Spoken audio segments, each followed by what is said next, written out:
இளம்பரம் என்டர்டைன்மெண்டர்களுக்கு வணக்கம். நம்ம இன்னைக்கு ஒரு முக்கியமான ஒரு டாபிக், அதாவது தாரே ஜமீன் பர் அப்படின்னு சொல்லி ஒரு நல்ல படம் வந்திருந்தது சில வருடங்களுக்கு முன்பு.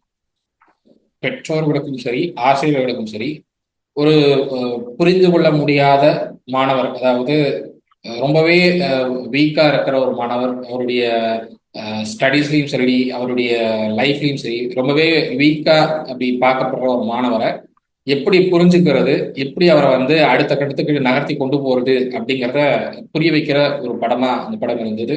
பல்வேறு பள்ளிகள்ல இந்த படங்கள் பரிந்துரைக்கப்பட்ட படமாவே இருந்ததுன்னு பார்க்க முடியுது.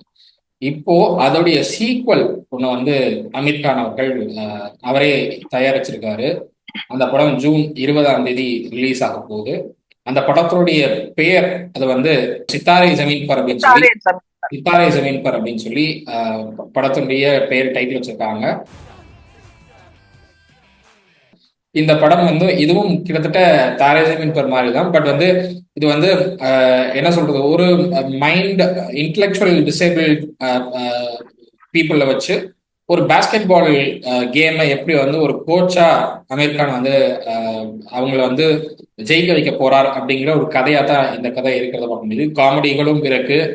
நம்ம ட்ரெய்லர்லயே பார்க்குறோம், காமெடிஸ் இருக்கு, நிறைய எமோஷனல் சீன்ஸும் இருக்கு, நிறைய நம்ம புரிஞ்சுக்க வேண்டிய விஷயங்கள் நிறைய இருக்கு. இந்த இன்டெலெக்சுவல் டிசேபிள் பர்சன்ஸ் நம்ம எப்படி புரிஞ்சுக்கணுங்கிறதெல்லாம் நம்ம இந்த படத்தை பார்த்து நிறைய கத்துக்கலாம்னு நினைக்கிறேன். அவ்வளவு விஷயங்கள் இருக்கு. இன்னைக்கு அதை பத்தி தான் நம்ம பேச போறோம். இன்னைக்கு நம்ம கூட அதை பத்தி பேசுறதுக்காக பிரியா குமார் அவர்கள் நம்மளோட நினைச்சிருக்காங்க. வணக்கம். வணக்கம் ஹரிஷ். ஃபுல்லாவே நீ பேசிட்டேன்னு நினைக்கிறேன் நானு. நீ சொன்ன அந்த படம், அந்த தாரே ஜமீன் பர், உண்மையிலேயே அது 2007ல வந்துச்சு வெளியில. உண்மையிலேயே அந்த டைம்ல நிறைய பேருக்கு அது ஒரு பூஸ்டா இருந்தது. ஏன்னா நிறைய பேரோட கம்ப்ளைண்ட்ஸ், குழந்தை வீட்டுல மதிக்கிறது இல்ல, ரொம்ப சுட்டித்தனம் பண்றான், எதைய பார்த்து உடைக்கிறான், மரியாதை கொடுக்க மாட்டேங்கிறான். அது ரொம்ப சுட்டித்தனம். அது ஒரு பிரில்லியன்ட்ன்றதை விட எக்ஸ்ட்ராடினரியா இருந்தது. அந்த மாதிரி குழந்தைங்களை நாங்க ஹைப்பர் ஆக்டிவ்னு சொல்லுவாங்க. Hyper hyper okay. இது என்னன்னா, பேரண்ட்ஸுக்கு கொஞ்சம் ஒரு ரிலேட்டிவ்ஸ், ஃப்ரெண்ட்ஸ், அந்த சர்க்கிள் எல்லாம் அந்த குழந்தைய கூட்டிட்டு போறப்போ ஒரு அன்ஈசினஸ் இருந்தது. குழந்தை இப்படி பண்றானே, நம்மளுக்கு இமேஜ் போயிடுமே, அந்த மாதிரி எல்லாம் ஒரு இது இருந்தது. பட் இந்த படம் வந்ததுக்கு அப்புறம் எல்லா பேரண்ட்ஸும் ரிலாக்ஸ் ஆயிட்டாங்க. ஓகே ஃபைன், இது பிலிம்லயே பாத்துட்டாங்க, இந்த மாதிரி ஒரு விஷயம் இருக்கு. சோ இது என்ன சொல்றது, அப்நார்மல் எல்லாம் கிடையாது அப்படின்றத பேரண்ட்ஸ் ஒரு மைண்ட் செட்டுக்கு வந்துட்டாங்க.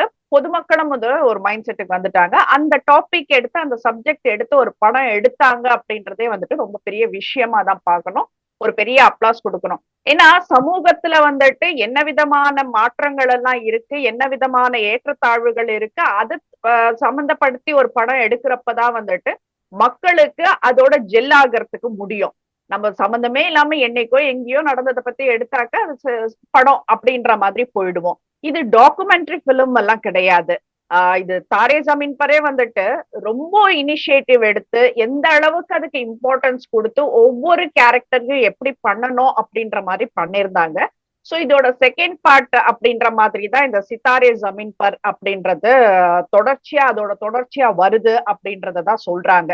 சோ 18 ஆண்டுகள் கழித்து இந்த ஒரு படம் எடுத்திருக்காங்க அப்படின்னா, இது இன்னும் கொஞ்சம் மெச்சோர்டா இருக்கும், சப்ஜெக்ட் மெச்சோர்டா இருக்கும் அப்படின்றத எதிர்பார்க்கிறோம் நம்ம. அதுக்கேத்த மாதிரி தான் ட்ரெய்லர் வெளியானது இருந்தது. ட்ரெய்லர் ஆக்சுவலி ஃபர்ஸ்டே வந்திருக்க வேண்டியது, இது நம்ம போரால அது போஸ்ட்போன் ஆயிருந்தது. சோ இந்த மாதிரி ஒரு சூழ்நிலையில பார்வையாளர்களுக்கு இது எப்படி இருக்கும்ன்றத கண்டிப்பா நம்ம என்ன படம் வெளியில எப்படி இருக்குன்றத பார்க்கணும்ன்ற ஆவல் இருக்கு. இது நீ சொன்ன மாதிரி தான் இந்த குறைபாடுகள் இருக்கிற, அந்த அறிவுசார் குறைபாடுகள் இருக்கிறவங்களோட அந்த பாஸ்கெட் பால் ட்ரெயினரா ஆமீர் கான் நடிச்சிருக்காரு.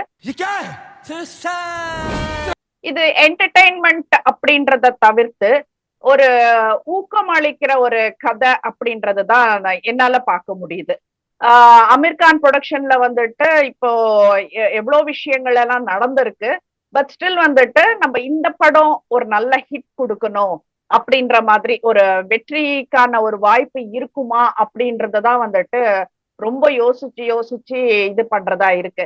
ஏன்னா அமீர்கான் பாக்ஸ் ஆபீஸ் ஹிட் கொடுத்து ரொம்ப காலம் ஆயிடுச்சு அப்படின்றதான் சொல்லணும். அவரது கடைசி 2 படங்கள் வந்துட்டு இந்த லால் சிங் சத்தா, அப்புறம் தக்ஸ் ஆஃப் ஹிந்துஸ்தான் எல்லாமே வந்துட்டு ரொம்ப எக்ஸ்பெக்டேஷன்ல போயிட்டு ஏமாற்றங்களை கொடுத்தது.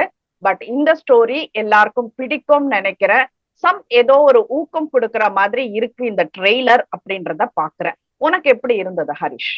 நான் அது தாரை ஜமீன் பர் பார்க்கணும் அப்படின்னா, தாரை ஜமீன் பர்ல வந்து நிறைய ஸ்கூல்ஸ்ல வந்து ரொம்பவே படிக்க திணற மாணவர்களை வந்து என்ன பண்ணுவாங்க அப்படின்னா, வேற ஸ்கூலுக்கு மாத்திக்கோங்க அப்படின்னு சொல்லி பேரண்ட்ஸை கூப்பிட்டு பேசக்கூடிய விஷயங்கள்லாம் இருக்கும். பட் அது தேவையில்லை. நீங்க வந்து கேர் எடுத்துக்கிட்டாலே அவங்கள வந்து அழகா படிக்க வைக்க முடியும் அப்படிங்கிறத ரொம்ப அழகா காட்டின படமா தாரை ஜமீன் பர் இருந்தது. இந்த சித்தார ஜமீன் பரும் அதே மாதிரியே தான் நான் பார்க்கிறேன். ஆட்டிசம் பாதித்த குழந்தைகள், மனநல அந்த பிரெயின் இஷ்யூஸ் இருக்கிற அந்த அந்த ஒரு குறைபாடுகள் இருக்கிற குழந்தைகள், இவங்களெல்லாம் வந்து எப்படி அடுத்த கட்டத்துக்கு அவங்களை எடுத்துட்டு போறது, அடுத்த கட்டத்துக்கு அவங்கள வந்து கொண்டு போறது அப்படிங்கறத ரொம்ப அழகா காட்டியிருக்கிறதா தான் நான் பாக்குறேன்.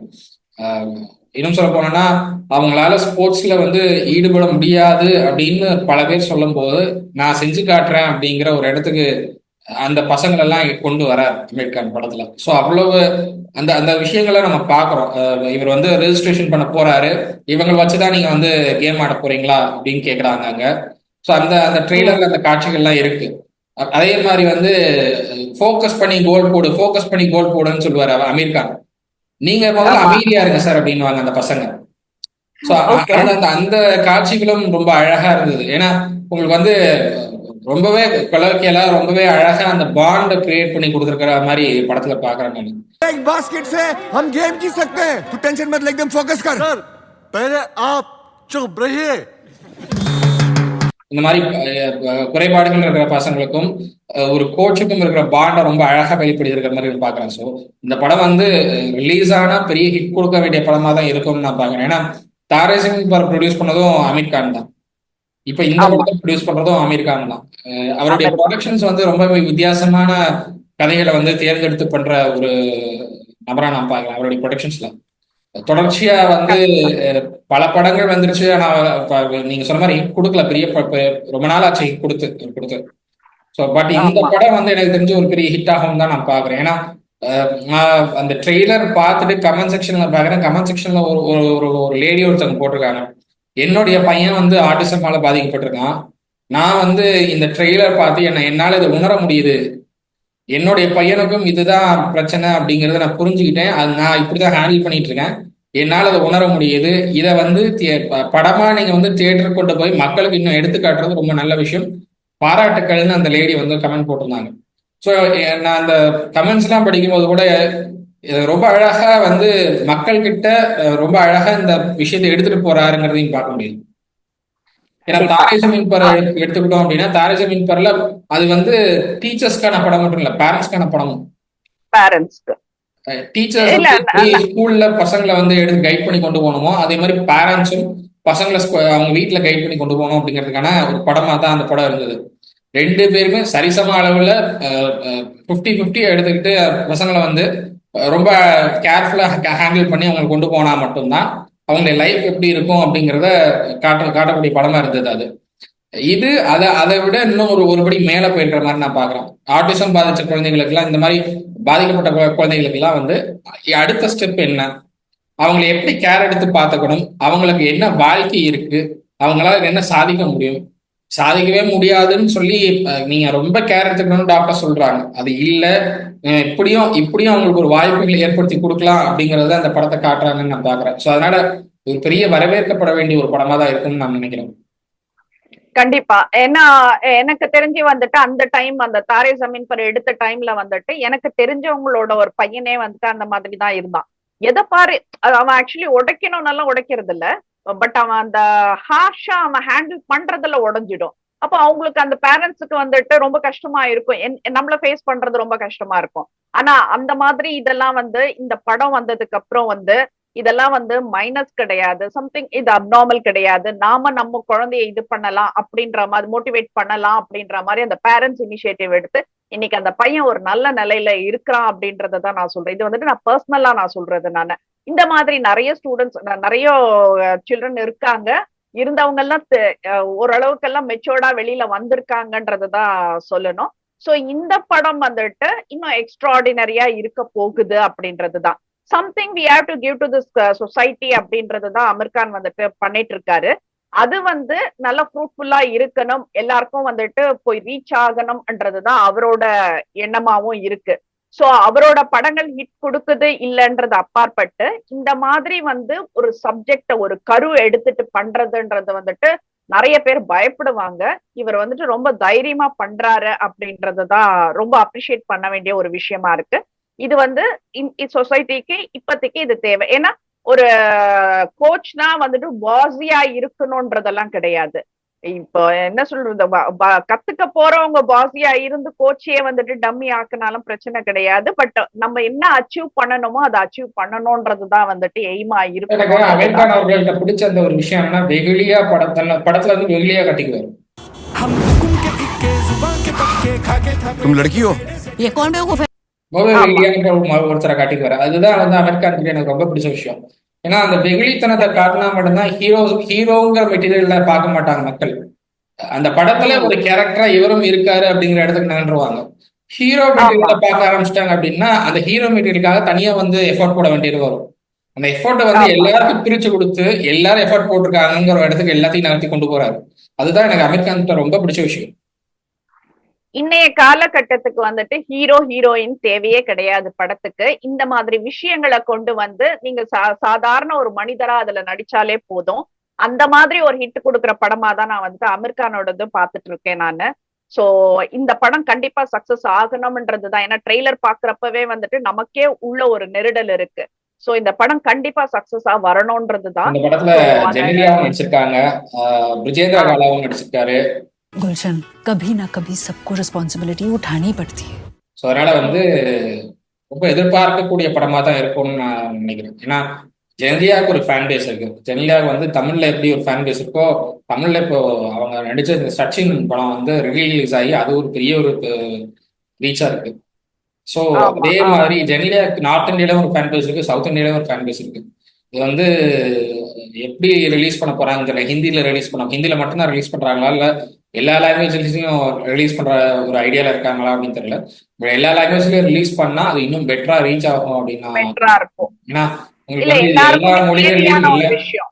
எல்லா மொழிகள்லயும் எல்லாருக்கிட்டையும் போய் சேர வேண்டிய படமா இருக்கு. ஸோ அதனால வந்து ஏன்னா நம்மளே நிறைய லைஃப்ல நிறைய பேரை பார்த்துட்டு இருக்கோம். ஆட்டிசம் பாதிச்ச குழந்தைங்களை வந்து இன்னைக்கு பேரண்ட்ஸ் வந்து அவங்கள பாத்துக்கிறது ரொம்ப கஷ்டப்படுறாங்க, ரொம்ப கேர் எடுத்துக்க வேண்டியதா இருக்குது அப்படிங்கிற ஒரு இடத்துக்கு நாள்றாங்க. ஸோ அது தேவையில்லை, அவங்கள எப்படி கேர் எடுத்து பார்த்துக்கலாம் அப்படிங்கிறதுக்கு ஒரு கைட் பண்ணக்கூடிய ஒரு படமா இந்த படம் இருக்கும் அப்படின்னு நான் பார்க்குறேன். ஸோ அதனால எல்லா மொழிகளும் ரிலீஸ் பண்ணா அது இன்னும் புரிஞ்சுக்க வேண்டிய ஒரு கதையா அமையும் அப்படிங்கிறத நான் பார்க்குறேன்.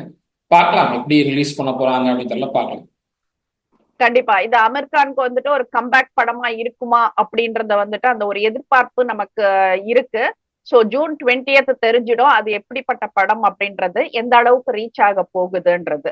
சோ அது படம் பார்த்துட்டு அப்புறம் பேசுவோம் ஹரிஷ். கண்டிப்பா வேற ஒரு டாபிக்ல வேற ஒரு விஷயம் நம்ம அப்புறம் பேசலாம். அதுவரை நன்றி. நன்றி.